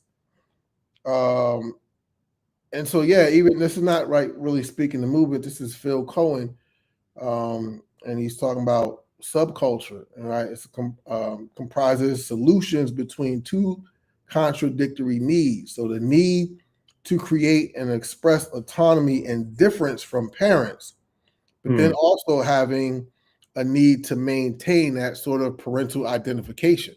So even that's playing with these young people who are like rebelling against parental guidance, but at the same time trying to harness a parental guidance amongst themselves, right? The subculture community that they're creating, this coexisting that's happening. So not only the duality between that, but the duality between multiple cultures that are playing into this whole lived experience. And it's so much. Like I'm not even gonna go down that rabbit hole with the whole that would be here for another. Yeah. I know. I just shotgun everything, and now talk about like we went from like this slow like history and that's a dope experience. Now Charleston, and I think the thing is that like the depth of critical thinking is something that the dance deserves. I 100 agree. Like we were talking, I'm not going to get into the details. Yeah. But we were talking before we came on here, and I'm like, just because one person has a lived experience or even a theory or whatever the thing is, at the bare minimum, and this is not even enough, but at the bare minimum, you need at least 10 people to corroborate whatever it is you just said. 100. And then there are others I could point out that need to be a part of that conversation or found. It's not enough to be like, I was there. That don't mean squat to me. You wasn't there by yourself. So find me some others who can corroborate what you're saying. Because if you can't do that, then we're going to have to hold off on whatever this is. And you have to be, I think, open enough to the objective flow of what things were. And not everybody is going to have, you can have 10 people at the same event and all 10 of them have a different story. 100.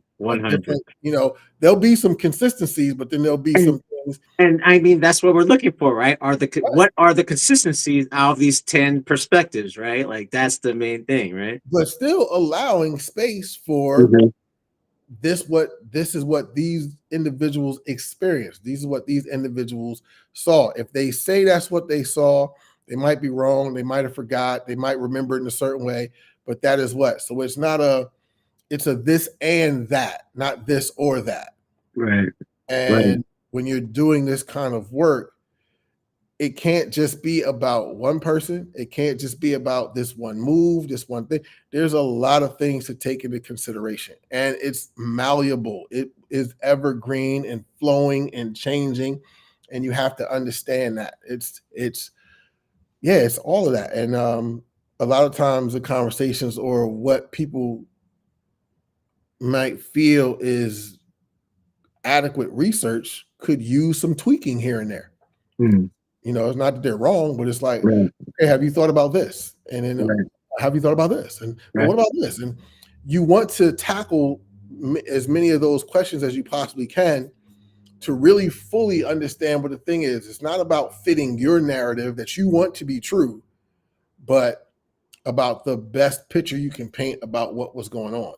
And the thing is, I would say with street dance specifically, is that because we fall into these dogmas of our, let's say, favorite dancer that teaches us that's regional, and then we just kind of like go, that's the truth, whatever he's saying is the truth, and don't question it. It's like, actually, you could like, here's my thing, like there's a particular style of breaking I like and I represent, but I'm open enough to understand the other ones that I don't even like. I can understand their history. I can understand how they develop it. I don't have to like it, but now because I did my research on a certain style, whatever, I become it help. It still helps me become. In the end of the day, it helps me become a better dancer anyway. Even though I don't like, there's like a certain style that came out of Southern California that we call the circus style. It's like a lot of the kids wore makeup. They wore tight pants, and they did more stuff that were that's closer to like like contortionist type stuff, whatever. Not necessarily my style, but to hear their story of how they developed it, it's dope. Right. I'm not gonna do it, right? Like, but I appreciate it, and it makes me a better. It makes me a better, dancer and scholar to this dance culture. You know what I'm saying? And that when you said the critical thinking part, I think that's the part that we're like, it's very hard, especially if you have an emotional attachment to some like a mentor. Right. You don't want to betray them. You don't want, what I mean? Like, but the truth, it is what it is. So sometimes you might not use per se, but one might have a truth, right?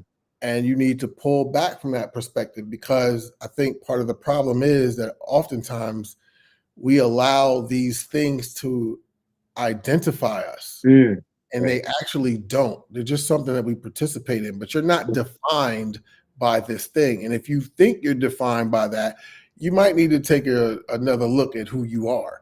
Right. But sometimes it's okay to pull back from and investigate, but people don't want to do that because they feel like, well, this is what it is, and it's this because I said it. And if you challenge that, you're almost challenging them, right? Experience. I'm like, but you need to be open to challenge your own lived experience, to seriously understand what it is. And if you're not open, you're probably scared of something. I agree. You don't want anything to change. So I'm like, you gotta dig into it. Yeah. Let me say, I see this Kevin, aka Mr. K. I don't see anything anymore. I just see you, so I don't see any of the chat anymore. I don't think this. I haven't seen this move. It's been here for a minute. Okay. But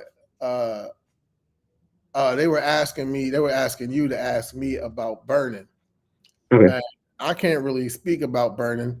What I can speak to you about burning, you probably already know, and that's from what I learned from people who are out here doing it or writing about it, like Joe Schloss or whatever I got from Fable or this one or that one.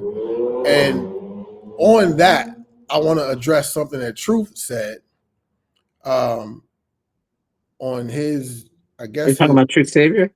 Yeah. Okay. He said something, and instead of calling me and asking me, he thought he could unpack whatever I said, which is the dumbest thing in the world. You never try to unpack somebody else's understanding. You have to call them to understand what it is that they meant. Then you have a discussion. But he tried to make reference. I didn't even watch his whole thing because I saw this one part and I was like, if that's the route you're going and you got my number, I can't mess with you. But I don't even know what you're talking about. So well, it goes to what this person was asking about burning. And Truth was basically saying, like, how could I talk about a dance in depth that's like from the 1800s? Mhm. And Oh, okay. because I didn't want to comment on rocking. Right. Okay. And I was like, I don't want to make a comment on rocking because it's still in play. And so he was trying to say, how can you talk about a dance 200 years ago or whatever it is, and you can't talk about now? Let me explain why. Because dances in the 1800s are done. They're defined. We have the written information, the history. Everybody's dead, and whatever was written is what was written. This is how I know about it. But to talk about rocking is not done. It is still being unpacked. Yeah, We're still trying to 100. find people. We're still trying to 100. understand the context. So for me to throw in information that I haven't done enough research on because it's still being researched, that's a disservice. And now it's being practiced too. It's Right. It's being still practiced. being There's a done. new So generation it's that's being practiced. right. It's easy to talk about a dance that's 200 years old. It's a rap. But it's hard to talk about a dance that, even if it is 50 years old, 60 years old, is still being done. We still don't have all the information. We will never have all the information. But I don't have a comment on stuff that is still being realized. And if you can't cope with that, I can't help you beyond that. I mean, But I mean, this goes to the what you said about b-boy. Like you kind of said the same thing about b-boy. Like when you yeah, step in, where like if it's skinny jeans, that's my definition. Da da da da. Right? Like there is no, in my opinion, there's no sense in trying to speak definitively about something that is still in motion. And for those particular practices, as they are in breaking, whether you're talking about, up rocking or top rocking or whatever the thing is, there are conversations that I'm not privy to, that I don't chase in my research. So I don't want to make false statements and false comments. And I'm very objective in how I look at things, because to talk about the dance, it's not personal for me. I don't have an agenda. I am talking about the thing that is going on. right. And if I don't have enough information, I'm not going to make statements that are definitive.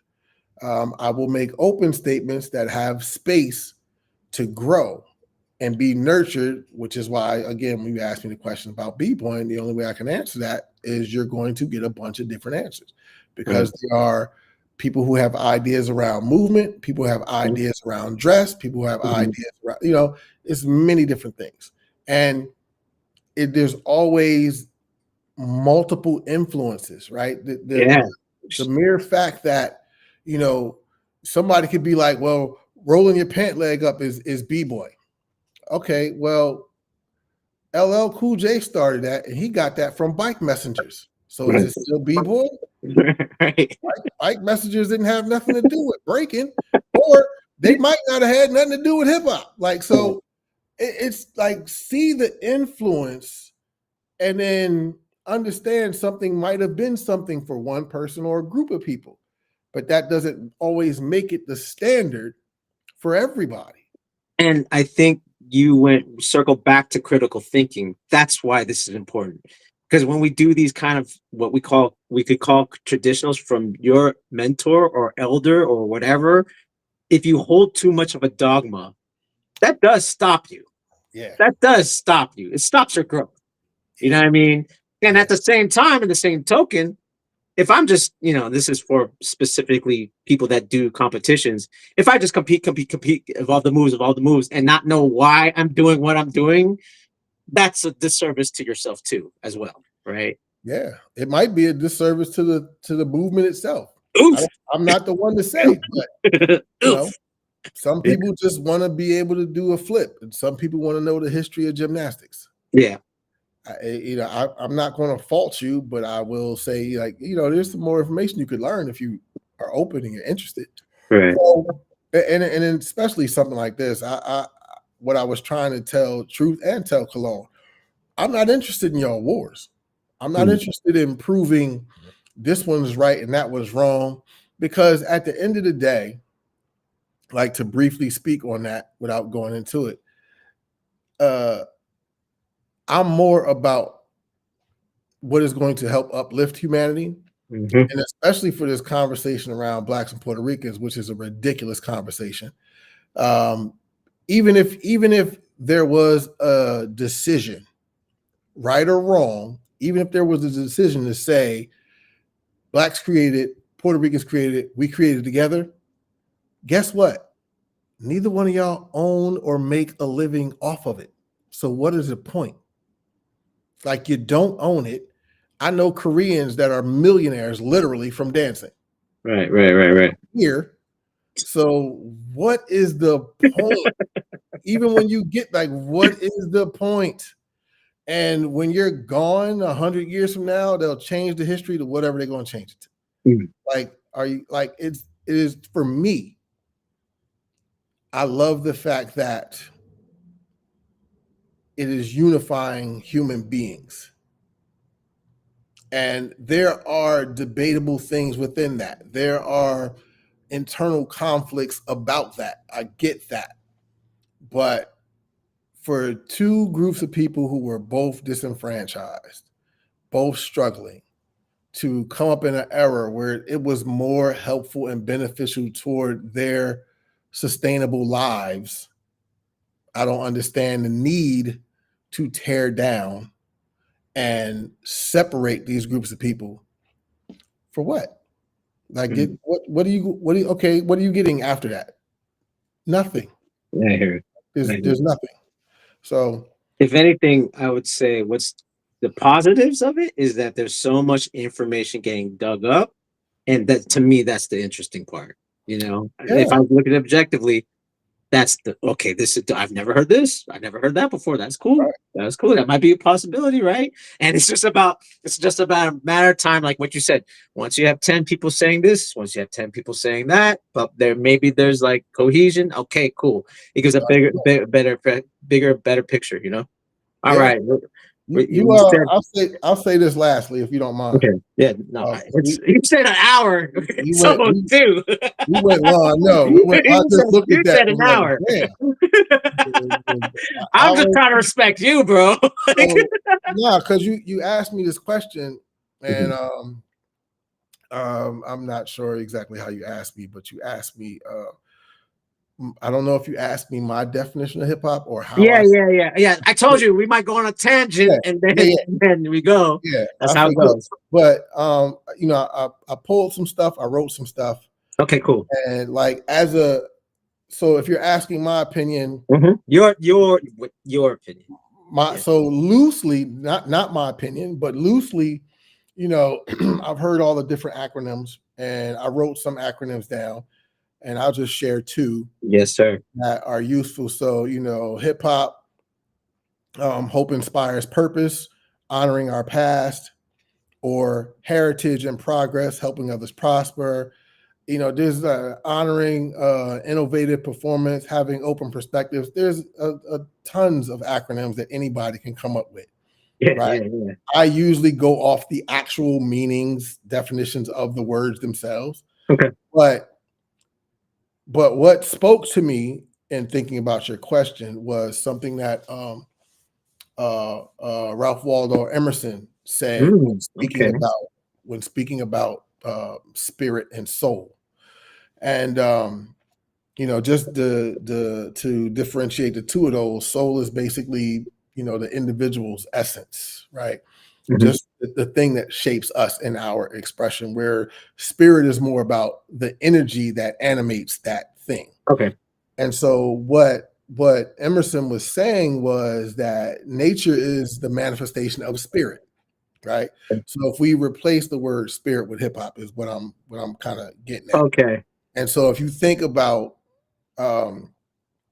his words, and I'm just going to inject hip hop where he would say spirit or soul. That hip hop cannot be intellectually grasped or scientifically examined. It can only be felt, loved, and enjoyed. And that the fundamental eternal reality expressing itself in a realm of matter and time through ever-changing physical forms. So if Wow. I think about hip hop, I think about it in that way based off of Ralph Waldo Emerson's. What a way to end the show.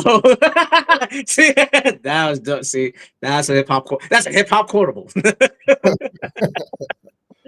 But bro. again, it's for me anyway.